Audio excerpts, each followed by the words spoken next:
Ingeta,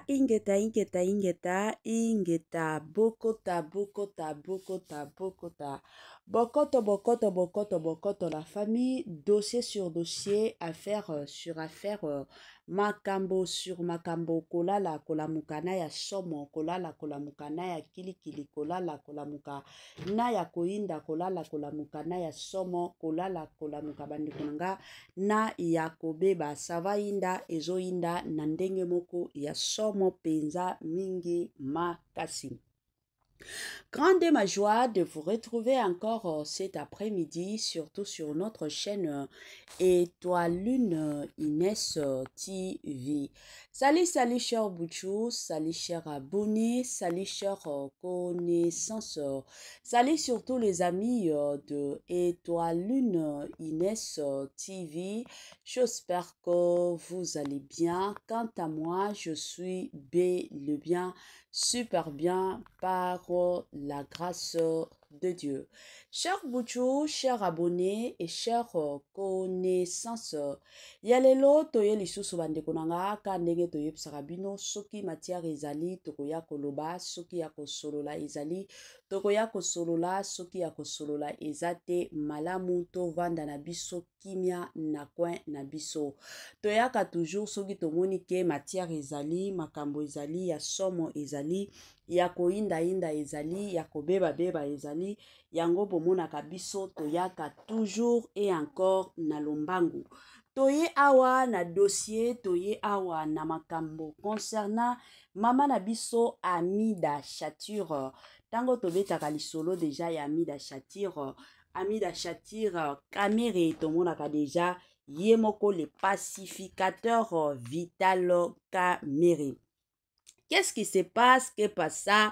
Ebele abatu deja mituna ebandi, ebele abatu bazana posa bayeba, nini ezole kaka na ye moko le pacificateur, nini ezole kaka na mwasi na ye na kombo ya Amida Shature. Bandeko nanga, avant to ya kokota na mozindo ya dossier, avant to ya kokota na mozindo ya makambo, ekozala malamu et encore malamu mingi, to ya nanu ko sensibiliser bandeko na biso nyonso ya sika. En tout cas, si c'est la toute première fois ya kokota penza na chaîne na biso, chaîne moko kitoko, chaîne ya ba analyse somme, chaîne moko ya ba information pas possible. Je vous prierai surtout de vous abonner massivement. Abonnez-vous. Cliquez aussi sur la cloche de notification pour surtout recevoir les nouveautés de notre chaîne. Aimez la vidéo, la famille, commentez et partagez et kosala biso oyo penza tolobaka na biso chaque jour, chaque minute et pourquoi pas chaque seconde. Tokos makasi. Bandeko nanga lelo oyo toye na dossier toye na makambo.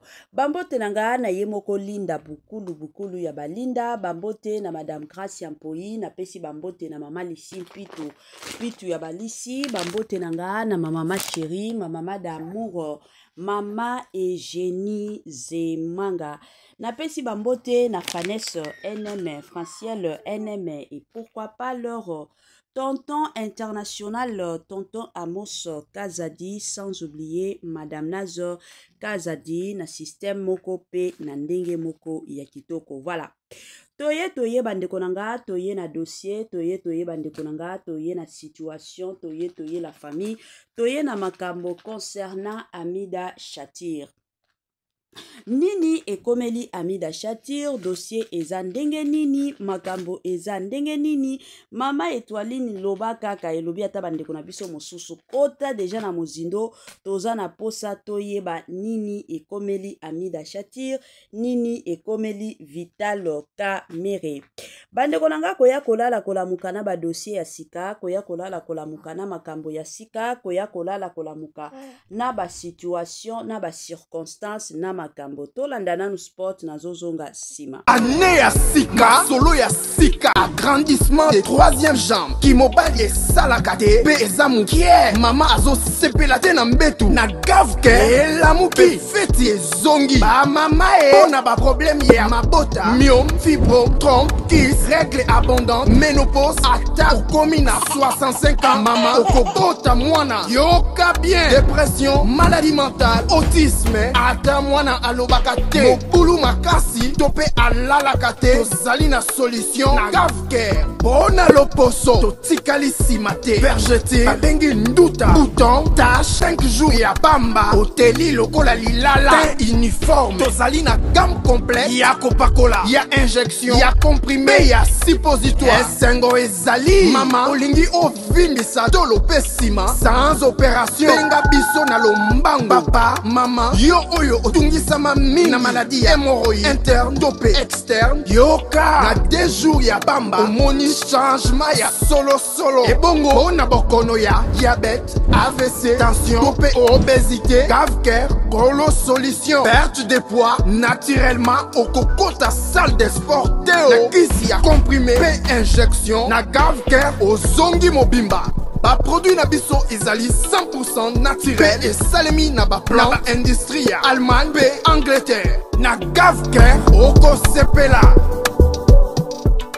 La santé n'a pas de prix. La famille, quand ndenge bayebisaka biso batela santé. Soki okobate la santé na yote mutu moko te akotikala kobate la santé na yote. Yango eza toujours ya motuya, eza toujours ya malamu en tant que mutu koyebaka ndenge nini ya kobate la ka surtout et encore santé. Good news, bonne nouvelle sango ya malamu bandeko nanga habari njema. Gavker aye na ba solution ya makasi, Gavker aye na ba solution ya kitoko concernant surtout et encore makambo ya mabota. Pona bandeko na biso nyonso o bazana problème ya mabota, ba o nyonso bazana ba difficulté ya mabota, to sengi na bino bobenga Gavker na lombangu aya koshunga bino. Voilà. Toye bandeko nanga lelo toye na dossier ya Amida Shatir, toye na makambo ya Amida Shatir. Amida Shatir asali nini? Amida Shatir pe azanani na mboka na biso ya Congo. Ebele abatu bakoya ko répondre biso que non, Amida Shatir boye bakate azalaka mwasi, azalaki mwasi ya Jibe Mpiana awa sikoyo akomi mwasi ya Vital Kamerhe. À part kozala mwasi ya Jibe Mpiana, après à part kozala mwasi ya Vital Kamerhe. Amida Shatir musala na ye na Congo asalaka lisusu nini oyo esalaka ke mosusu alataka miniature sekolata. Bandeko nanga sans plus tarder tolanda nanu mwa video ya mukuse kaka ya Amida Shatir ngana ozonga na ngaka sima pona koya komeka kosala analyse na video oyo bokolanda ya Amida Shatir. Tolanda na bukebi nyonso et on se retrouve juste après. La salle polyvalente de l'université de Kikwit a connu une ambiance particulière ce mercredi 5 août 2025 grâce à une surprise exceptionnelle réservée aux enfants des personnes à mobilité réduite, notamment les enfants albinos, sourds-muets et aveugles qui ont reçu des kits scolaires. Ces kits offerts par la Fondation La Colombe que dirige sa présidente Amida Shatir Kamerhe. L'assistance sociale étant également une branche de la Fondation La Colombe qui est à sa 6e édition consécutive de la remise des kits scolaires, celle de redonner les sourires à ces enfants en cette période de la rentrée scolaire et leur permettre de reprendre le chemin de l'école dans de bonnes conditions en vue d'accompagner la vision de la Fondation Denise Niakero avec la bourse Excellencia. Cette bourse est bien plus qu'un appui. C'est un message fort. Vos rêves ont de la valeur. Je suis convaincue que vous serez nombreux à la remporter. Tout est possible. Qu'on y croit et qu'on se batte corps et âme. La présidente de cette structure précise que cet axe s'inscrit dans son programme d'action sociale visant à redonner le sourire aux personnes nécessiteuses en leur apportant tant soit peu les soutiens. Nous sommes réunis ici pour une cause qui me tient énormément à cœur. Offrir à chaque enfant des outils indispensables pour apprendre, rêver et réussir. Je fermement que vous, chers enfants, êtes l'avenir de la nation. Quelle que soit votre provenance, votre histoire, chacun de vous mérite une chance de se démarquer. Ces kits scolaires pour tous composés des cahiers, uniformes, cahiers, paires de baskets, stylos, gommes pour plus de 5000 enfants, filles, garçons, n'ont pas laissé indifférents les parents de ces enfants à mobilité réduite et démunis des Kikwit. Maman Amida, maman présidente ya Colombe ndenge bakaniseli biso po bakabela biso mwa eloko yoba ndenge ya bolingo na bango esaleli kati na mitema na bango. Bo biso bazito il faut tozongisa merci epai ya ye nzambe akoka kopambola ye pe po mukolo mususu akokanisela biso pe. Nzambe apesa bango mapomboli pe abakisa bango bambula na mikolo po lobi kuna. Avec des sourires rayonnants, ces enfants ont tous exprimé leur gratitude en chantant « Merci Maman Amida », apportant ainsi une grande joie à leurs parents qui se voient soulagés à l'approche de la rentrée scolaire. Merci Maman Amida, je remercie Maman Amida Chatur parce que nous a donné les cahiers, les ketchs, les sacs, pour que nous puissions aller à l'école. Que Dieu les bénisse.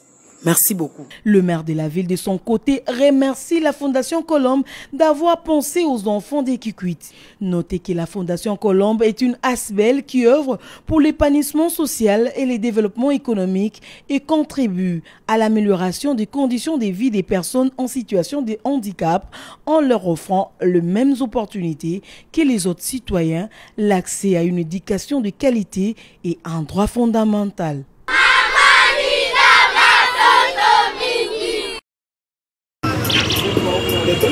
La salle polyvalente de l'université de Kikwit a connu une ambiance particulière ce mercredi 5 août 2025 grâce à une surprise exceptionnelle réservée aux enfants des personnes à mobilité réduite, notamment les enfants albinos, sourds-muets et aveugles qui ont reçu des kits scolaires. Ces kits offerts par la Fondation La Colombe que dirige sa présidente Amida Chatur Kamere.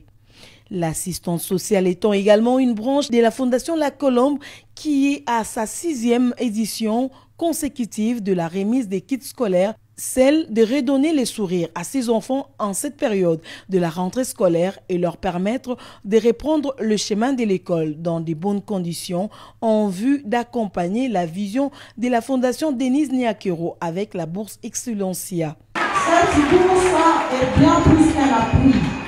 C'est un message fort. Vos rêves ont de la valeur. Je suis convaincu que vous serez nombreux à la remporter. Tout est possible. Qu'on y croit et qu'on se batte corps et âme. La présidente de cette structure précise que cet axe s'inscrit dans son programme d'action sociale visant à redonner les sourires aux personnes nécessiteuses en leur apportant tant soit peu les soutiens. Nous sommes réunis ici pour une cause qui me tient énormément à cœur. Offrir à chaque enfant des outils indispensables pour apprendre, rêver et réussir. Je crois fermement que vous, chers enfants, êtes l'avenir de la nation. Quelle que soit votre provenance, votre histoire, chacun de vous mérite une chance de se démarquer. Ces kits scolaires pour tous composés des cahiers, uniformes, cahiers, paires de baskets, stylos, gommes pour plus de 5000 enfants, filles, garçons n'ont pas laissé indifférents les parents de ces enfants à mobilité réduite et démunis des Kikwit. Maman Amida, maman présidente ya Colombe ndenge bakaniseli biso po bakabela biso mwa eloko yoba ndenge ya bolingo na bango esaleli kati na mitema na bango. Bo biso bazito il faut tozongisa merci epai ya ye nzambe akoka kopambola ye pe po mukolo mususu akokanisela biso pe. Nzambe apesa bango mapomboli pe abakisa bango bambula na mikolo po lobi kuna bako kanisela pe biso. Avec des sourires rayonnants, ces enfants ont tous exprimé leur gratitude en chantant Merci Maman Amida, apportant ainsi une grande joie à leurs parents qui se voient soulagés à l'approche de la rentrée scolaire. Merci Maman Amida, samba me pesabet basaki, lujinguna okwa nantwala. Je remercie Maman Amida Chature parce que nous a donné les cahiers, les ketchs, les sacs pour que nous puissions aller à l'école. Que Dieu les bénisse. Merci beaucoup. Le maire de la ville, de son côté, remercie la Fondation Colombe d'avoir pensé aux enfants des Kikwit. Notez que la Fondation Colombe est une ASBEL qui œuvre pour l'épanouissement social et le développement économique et contribue à l'amélioration des conditions de vie des personnes en situation de handicap en leur offrant les mêmes opportunités que les autres citoyens, l'accès à une éducation de qualité et un droit fondamental. Voilà, de retour, la famille na bandi ebele abatuto uti kolanda, ebele abatuto uti koyoka ba témoignage ya kili ba témoignage ya somo, ba témoignage c'est ba témoignage. Pona bande kona biso mosusu o baye bakate, Amida Chatir azalaka na fondation na ye na kombo ya La Colombe. Fondation wana mingi esungaka bandeko na biso oyo baza ba albinos, asungaka bandeko na biso oyo baza ba handicap, asungaka penza na kote wana penza ezalaka ba objectif ya fondation na ye La Colombe bandeko nanga. Siko na ba video o bo uti kolanda kande bo uti koyoka ba explication. Amida Chatir asalaki vraiment ba descente na ba bisika ebele kuna akendaki kopesa babiloko pona ba rentrée scolaire talaka ba sac moko ya qualité en tout cas eza eloko moko ya kitoko na yebike la plupart ba congolais na mona katabiso moko awa soki to salika émission moko ya Vital Kamerhe la plupart des gens ba finga kaka Vital Kamerhe moibi Vital Kamerhe aiba mbongo ya Congo Vital Kamerhe matakita mais quand même lelo o to kolala kolamuka to koyeba to komona plutôt moi geste ya kitoko oyo Amida Chatir de son côté azoro kende ko sala ka ndenge boyebi bandeko nanga kosunga déjà ba orphelin kosunga bandeko na biso oyo baza na besoin ya basungama ezalaka bénédiction ya makasi ezala batu mosusu oui na Congo na biso wana pas seulement Vital Kamerhe nde ayibaka na Congo na biso c'est connu de tout le monde, la plupart surtout ba ministre ba gouverneur bango nyonso batiaka mwa bambongo na bapoche na bango mais totikala komona ta basi na bango te ke no bango wana baza na mwa ONG Kingandi bango wana bazata na mwa organisation moko boye oyo ezosunga population bazalaka nango te mais lelo oyo soki toye komona initiative ya Amida Chatir en tout cas c'est une femme à encourager atalika ye moko alobi te mbongo ya Congo mbongo ya l'État tokoki kolia yango kaka biso en famille te ekozala malamu bambongo a bongo population pe de leur côté ezo bénéficier ata na mwa muke ezalaka toujours bien bandeko nanga.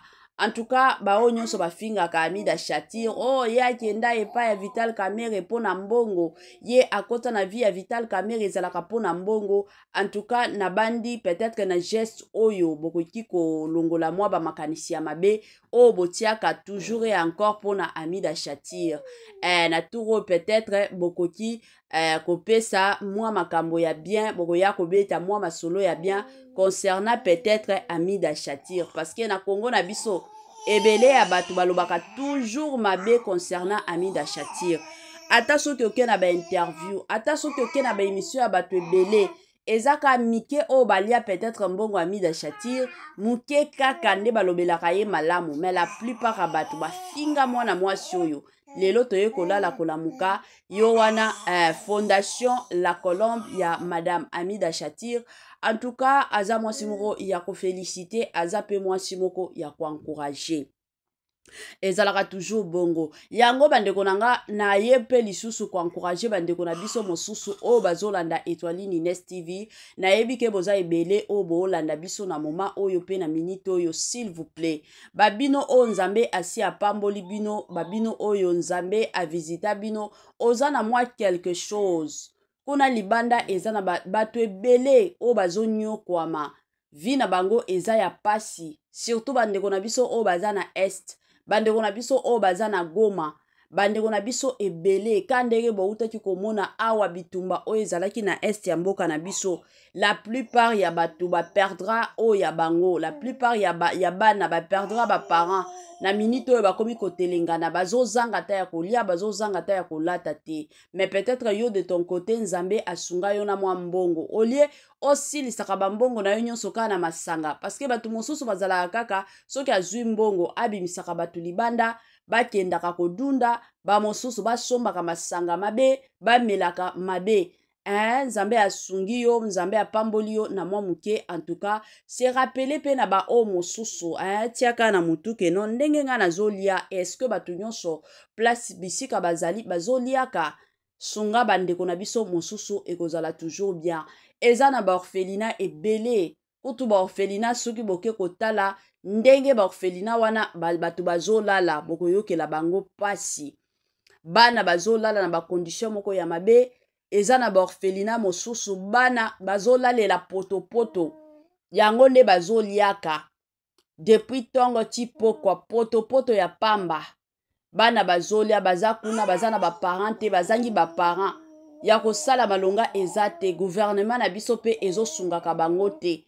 Yango bandeko na nga yo Nzambe apamboli yo oza na mwa quelque chose, en tout cas kozanga te kosunga bandeko na biso oyo baza na est. Soki yo kosunga bango te, en tout cas ekozala kaka pasi pe mawa, mais plutôt soki yo okoya kosunga bango, en tout cas Nzambe akopambola yo. Ka ndenge biso nyonso toyebi, la main qui donne c'est la main qui reçoit. Soki yo kozala kaka yanga ifona kendomela masanga, yanga ifona bimisa ba camarade, yanga ifona sala bisala sala, mais Nzambe akotikala kopambola yo te. Mais soki okobimisa pona kosunga bandeko na biso, soki okobimisa pona kosunga bana ya ba orphelin, en tout cas de l'autre côté Nzambe akotikaka yo te.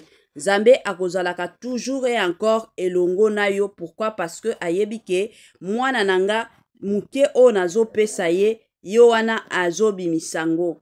Ezalaka toujours bongo na système moko ya bongo. Voilà.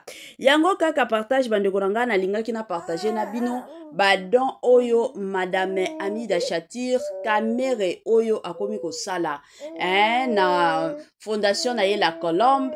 En tout cas, eza eloko moko kitoko, eza eloko moko malamu, boyende ezalaka mbongo ya société ezokota de l'autre côté, bolie na famille de l'autre côté pe bokaniseli population. Boyende ezalaka, en tout cas musala ya Mama Amida Shatir et se limité kaka awate, prière na biso ezali ke Nzambe apambola ye mingi na bambongo ebele pour que a continuer toujours et encore kokende kosunga bana na biso, bandeko na biso, bakoko na biso oyo baza na ba hospice de vieillard, bango pe de leur côté baza na posa ya lisungi. Voilà. Suka na biso yango oyo, permettez-moi surtout